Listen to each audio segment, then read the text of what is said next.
is, and I want you to answer this. It's a rhetorical question, but I would love for you to just take a moment and answer this question. Who is the better all-around fighter? Cowboy or Conor? And I don't know that it's as simple to answer. I think many of you are going to go Conor. And Conor, in many ways, is a more effective fighter. I understand that. I mean, that left hand is vicious. That unique style, the way he mixes up a combination of Jeet Kune Do, karate, Western boxing, the way that he can shift his hips, the way he can be long, that speed, that power. I mean, I get it where he's extremely effective and he puts guys down, and that's very dynamic. I don't know that any of those compliments I just paid Conor, I don't know that you wouldn't have to pay all of those to Cowboy. I think that you would. And Cowboy is not as unique. He was trained a little bit more straightforward, a little bit straight kickboxing, Muay Thai, learned martial arts, and he doesn't come out there and look like, say, a Uriah Hall and Anderson Silva and Adesanya, a Conor McGregor, where you just see a level of athlete and you see a fluidness in the way they move. It's very unique and it's very hard to look away from. But I will remind you, Daniel Cormier is about as workmanlike as they get. Daniel Cormier is about the most unlikely fighter to hit you with a spinning roundhouse to the head. He comes forward, he walks you down, he keeps his chin down, he puts his hand up, and he's there for the duration of the night, however the hell long that's going to be. I mean, that's pretty straightforward and blue collar, which sounds a lot like Donald Cerrone.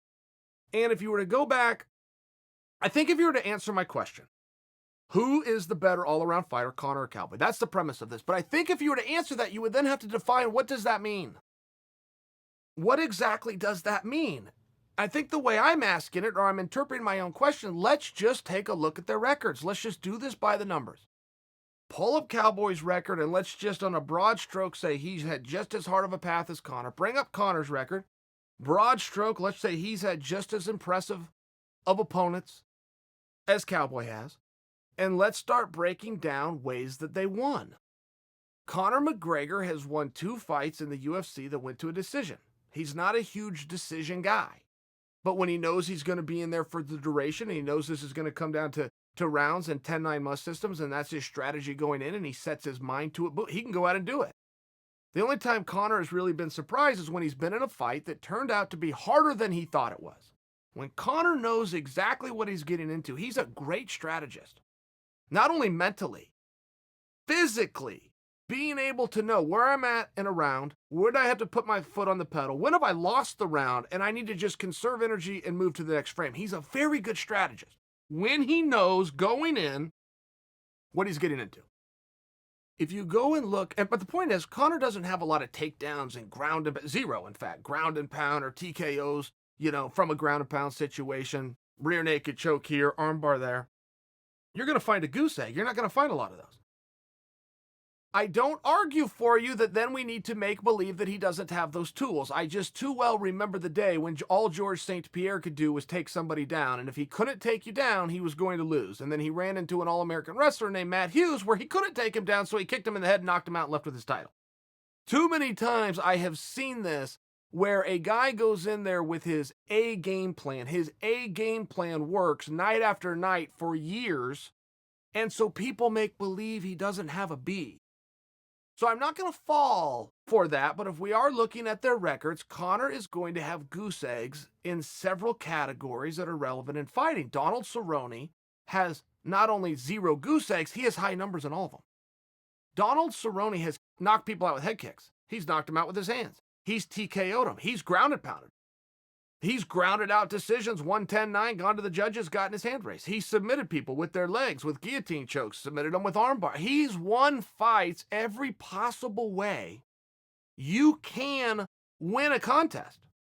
So if you were to look at that and then wonder who is the more all-around martial artist, who's just all around the better fighter, I think you would likely conclude Cowboy by the numbers. Now, I know that's going to start a discussion, but I'm trying to start a discussion. That's what we're trying to do here. Here's the other side of it. Once you figure out who the all-around better fighter is, you have to then figure out who is the all-around better athlete.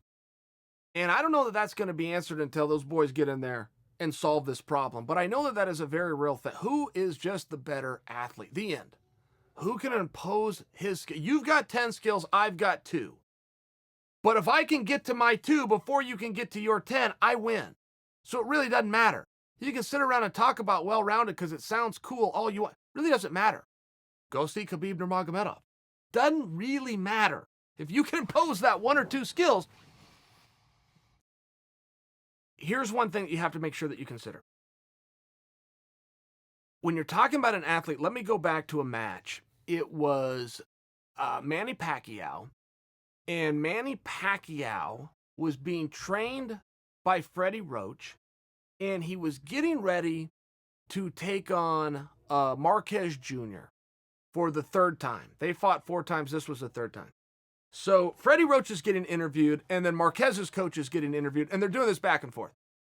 And neither one of them's conceding an inch. I'm going to win this fight. My guy's going to beat you. And it kept coming down to the numbers, and it kept coming down to experience. And if you go look at the other fights, and it's a little bit of a wash. And Freddie Roach is going back and forth. He's going back and forth. And he finally stops. And he says, I have the better fighter. You want to know why I'm going to win this? I have the better fighter. And they're like, well, I need to get in the weeds a little bit more. The announcers go, I need to get in the weeds a little more. Give me some X's and O's. How come Manny's going to win? Is it footwork? Is it southpaw? Is he going to switch to this? Is he going to go to the body? Freddie Roach cuts him up. Freddie Roach played the game for about 5 or 6 or 7 minutes, and he finally had enough of it. He said, you want to know I'm going to win? Because I have the better fighter. That's it. I don't care about your skills or what you're going to say or the size or the way. I have the better fighter. And when the fight went and played out, is exactly what Freddie said. It really wasn't down into the weeds and the X's and O's and who knows more and who's got more ways. Manny was the better fighter. So that becomes relevant too, because it's not always about skills and who's got more ways to win. You sit and debate this thing. Who can impose their will? Who is the better athlete? Who can impose some of these movements? Who can get to the target first? This is a game. Coach Clayton talks about this all the time. This is simply a game of I hit you and you don't hit me. That's the game here. And it's not always about who's got a black belt on this and who's got more experience than that. Can I hit you more times than you hit me? Yes or no? That's the real game that's being played here.